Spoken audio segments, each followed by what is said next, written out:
Hey, how's everybody doing today? Hope everybody's doing well. Today is a special video. It's one of those videos where I get to say, I told you so. Um, I was telling everybody about these reprint cards back in the 90s. Duplicas, replicas, whatever you want to talk about. They're reprints. And you're like, why are you showing me these cards? Okay. I told everybody that what's going to happen with these reprint cards is they're going to actually replace the value of what the original cards were selling for a few years ago. Like in the 90s when I said, okay, we have reprint cards because reprint cards didn't start coming along until grading card companies showed up. And what put PSA on the map was they graded the Ernest Wagner T206, and that sold at the time was one of the highest selling cards sold for a lot of money, like 2 million. No, it wasn't that. It was like almost under a million. Okay, it was around a million or so. And then recently it sold to Ken Hendrick for like 2.2 million or something like that. But at the time, it was one of the highest selling cards, and it was on the cover of PSA. They sold it for this. It was 200,000 or something. I remember it was something ridiculous. Anyway, for that time, for the 90s. So then all of a sudden, you got reprints coming out. This stuff was coming out. I told everybody, I was like, okay, what's going to happen is that those people are going to get so good at making reprint cards that you're not going to be able to tell the difference between a real one and a fake one. And that's kind of what's going on. I have seen some reprint cards, especially this version of the card. Let me take it out here. Show you. You're like, oh, big deal. Someone is selling these cards. This same card that I have in my hand, I seen this same card that I have in my hand. Little R, it's not right, but there's no decimal there. It was graded by a well-known company, and I ain't gonna throw them under the bus because it isn't GMA. It's one of the top big three ones, but I'm not trying to get sued or anything either. I don't even know if you can sue it because it's true. They sold it. It's the fact. Someone will figure it out later on in life. But what I'm saying is, what I was showing you this card for is this same card sold for $24,400, and you're like, oh my God, they ripped that guy off. Okay, the PSA Beckett SGC versions of those cards were selling for $200,000 on their auction sites. Okay, these reprints, it says in the title, reprint. The people aren't even trying to hide it. They're telling you it's a reprint. They're saying it's a reprint. They ain't saying I found it. They ain't saying I got it in the collection. Although people have done that, they have found stuff in the collections. It has happened. I've seen friends of mine find huge stuff. I found huge stuff. You can find stuff in garage sales. That ain't the case. But I mean, that's not saying that it could be the case for some of the descriptions. But everybody's using that description. Found it, grandpa's garage, or whatever hell they say. Anyway, doesn't even matter at that point. At this point anymore, what has happened is the tier one buyers have driven the cost of the original card of this card up so high that no one will ever be able to afford that card unless you're in the top 8 or 9% of the United States, and you go out and or the other people are going to have to take a loan out on their house because it's already up into the hundreds of thousands of dollars. Okay, average people do not have that kind of money, right? No, what happened was a recent time, especially with GameStop. GameStop, people made hundreds of thousands of dollars off GameStop. It was dirt cheap. It went all the way up to $450, $500. I seen a guy that had $1.3 million in profit from that. They're tier one buyers. Okay, those are the kind of people now. People like us, average people that might have made a little money off of GameStop or whatever other stocks that were shorted, now have a capital to be able to purchase these cars. So they're going to drive these cars up through the roof. And once they get to that point, it's only going to get higher and higher and higher because everybody knows how to make money. And if you have a savings account and you have money in your savings account, you're not making no interest. So people are taking their money out of their savings account and they're starting to invest in sports cars. And that's driving the price up. And that's going to be that way. So eBay is allowing reprints to be sold on their website. Hundreds of thousands of these things are on there. It says reprint. People are buying them reprint because they know they're never going to get the real one. Like I said, unless they are one of those people that have a really super job where you're making over $100,000 a year and you have your house paid off. I mean, there's got to be some things that allow you to purchase a $500,000, $700,000, $1 million card, baseball card, okay, without putting your whole family in jeopardy. I mean, people got kids, they want them to go to college. There's all kinds of factors here, and they're fake, okay. That's the way it is, and they got the colors so right, you know. I've been doing videos on these. I've showed people fake ones. I told them that this stuff was going to happen. Nobody could have predicted the GameStop. I mean, if you could, you know, no one, you had to know from beginning to end when that was going to take place. But I'm not one that made a lot of money off anything. I'm a regular person. I do know about the stock. I do invest a little bit. A little bit I can do. But, you know, I did hit the cruise lines last year. That was a big one. But everybody in the world knew about that. So I might have been late on that too. No, I was getting it for 20 a share. But anyway, what I'm saying is that is what's going on. Now people can't even afford the real one because 3 years ago you could get a Beckett 8.5, and I know a guy that bought one out of a card shop for $16.50. You know, like 3 or 4 years ago he got one. $1,650 for a Beckett 8.5 Jordan 86.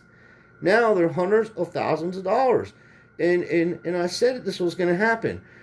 Once you drive the price of things that high, people are going to make reprints. But they were way ahead of the game before they even started doing it now.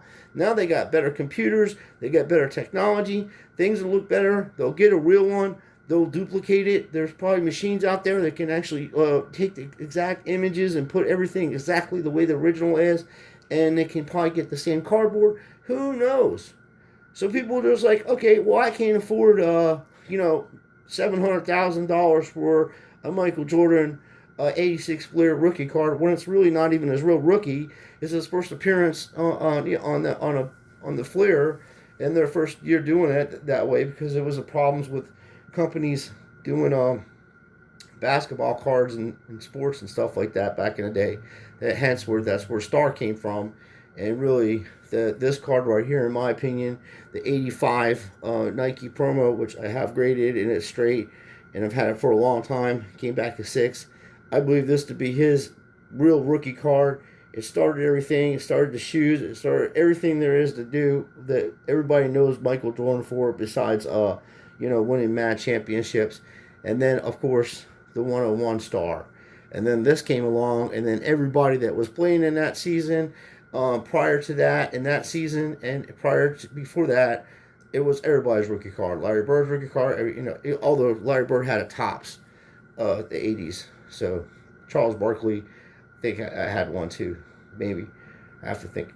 Yeah, maybe. No, I think it started 83 is when we're having problems with making basketball cards, and then Star came around around 84 or 85. So anyway, that's what's going on. $24,000, not just one. There's other ones. $10,000, $6,000, $5,000, $4,000, $2,000, $150, $500. These same exact cards.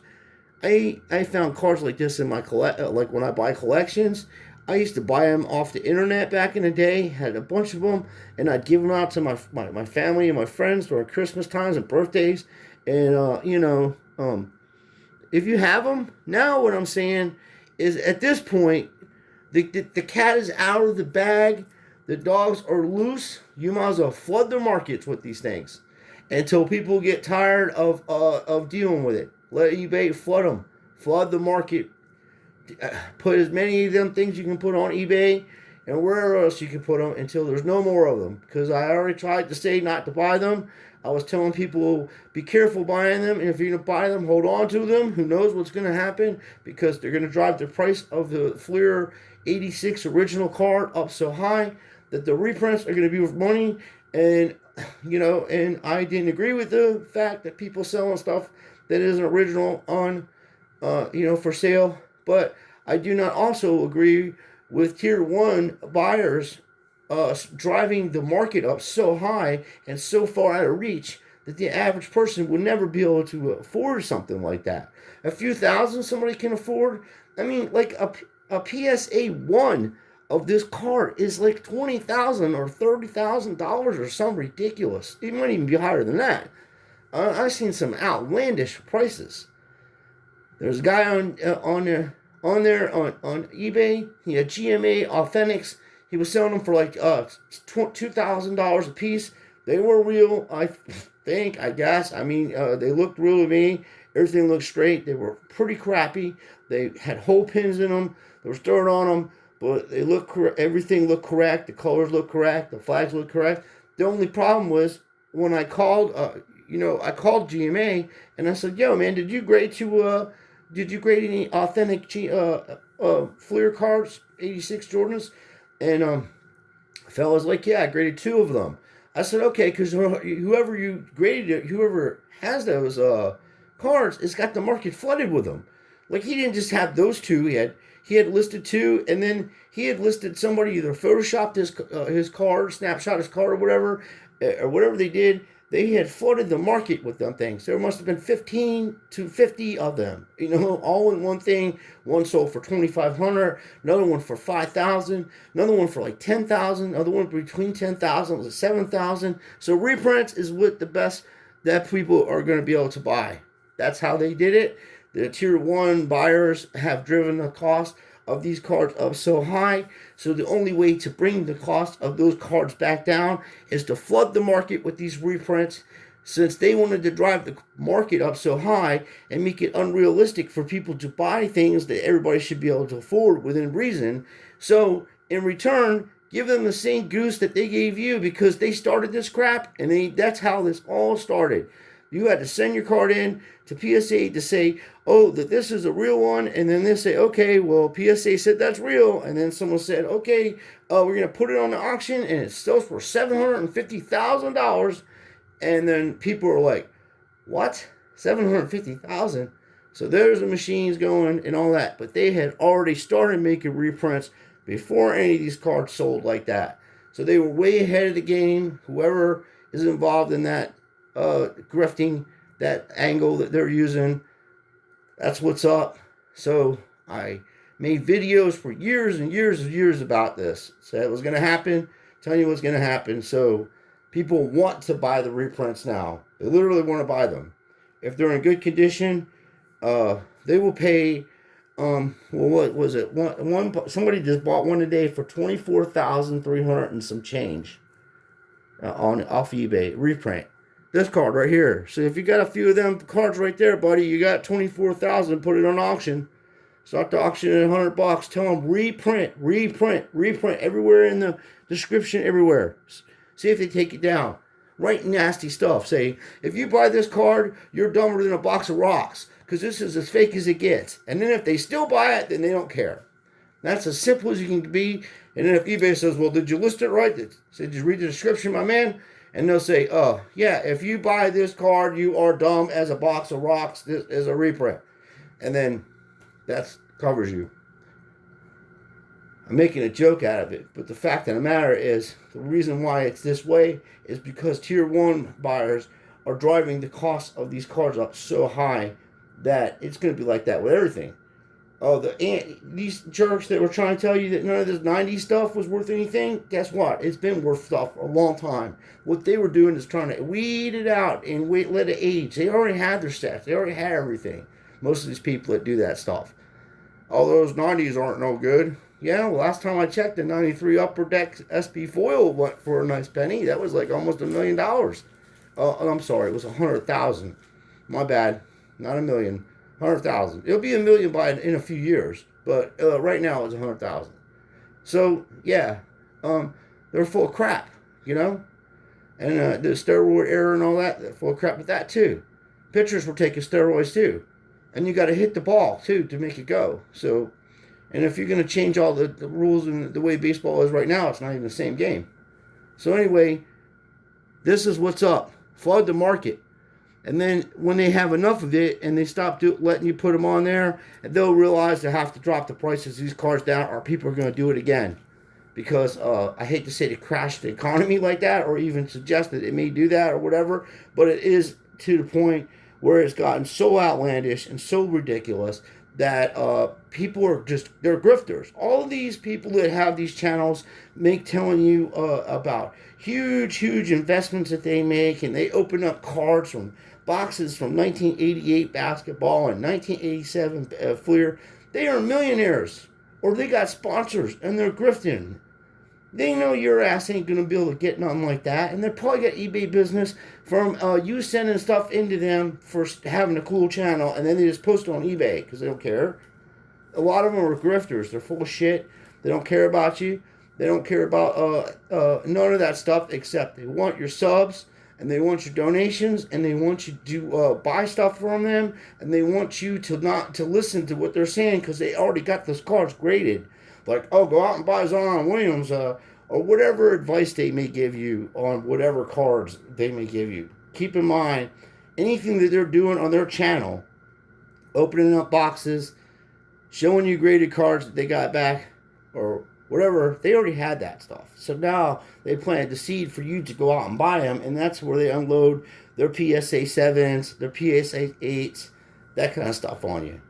Now, because people like that have driven up the cost of these cards, now everybody's flooding the market with the reprints, or they're starting to, because nobody can afford the original one, and it will be that way forever, pretty much from now on.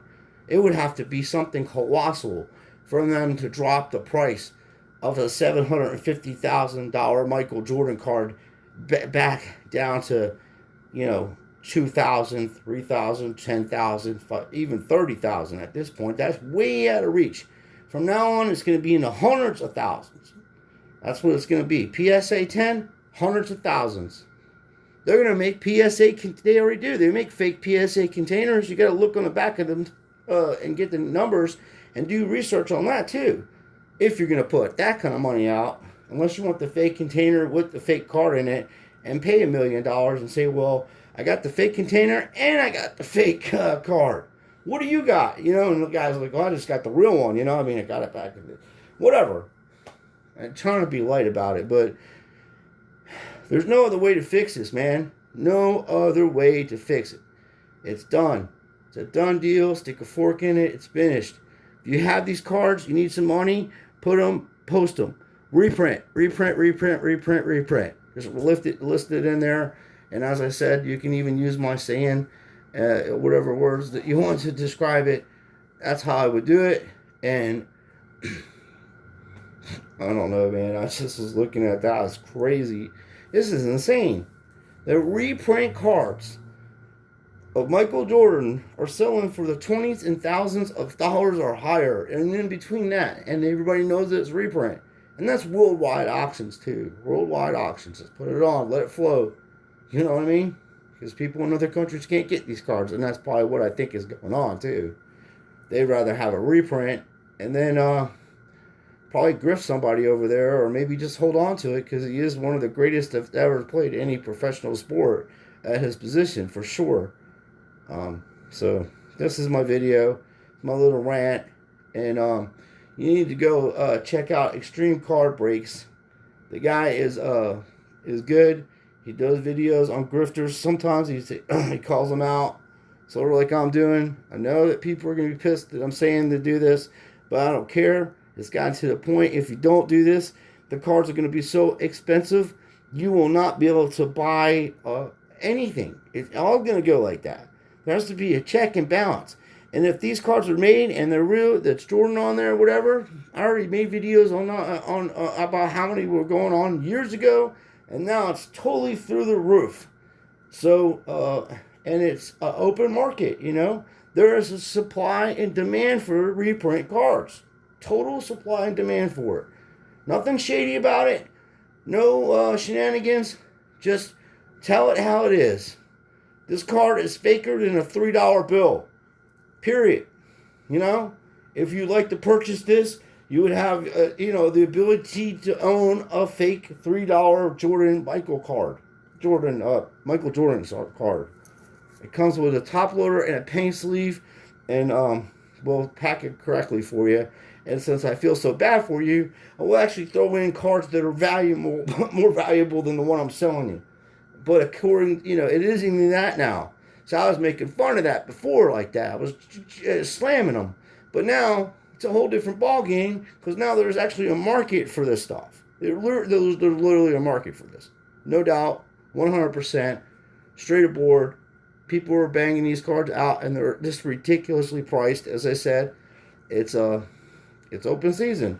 So that's my advice. If you don't believe me, go on to eBay and put in the 86 Fleer reprint and then go to the filter section. And when you go into the filter section, put the price from price range, put $500 to $1 million, whatever, and then search, and then you'll see what I'm talking about. That's how they hide it from you, because the one you first go on there, they're going to show you the low end ones. They're like, because they don't want everybody knowing that these reprints are actually selling for the 20s and 10s and 15s and whatever, thousands of dollars. So when you sell it and you make some money, just think about me. Go out there, have a nice dinner, take your wife or girlfriend or whoever, go out and have some fun, and know that somebody got a really nice reprint card that you have, and they'll know about that it's a reprint, and they'll be happy to have it. So until next time, I appreciate you watching. You can leave comments and let me know what you think, and tell me what you've seen going on on eBay and the prices of everything going up and down. And just leave a comment. And then later on, we're going to be opening up some Pokemon cards and take a look at that. And then I also will go over the Tom Brady reprints that people are selling for thousands of dollars also. And they know that they're reprints. So, that being said, like I said, thank you for watching. And please like and subscribe to our channel. And, let me know what you think. Appreciate it.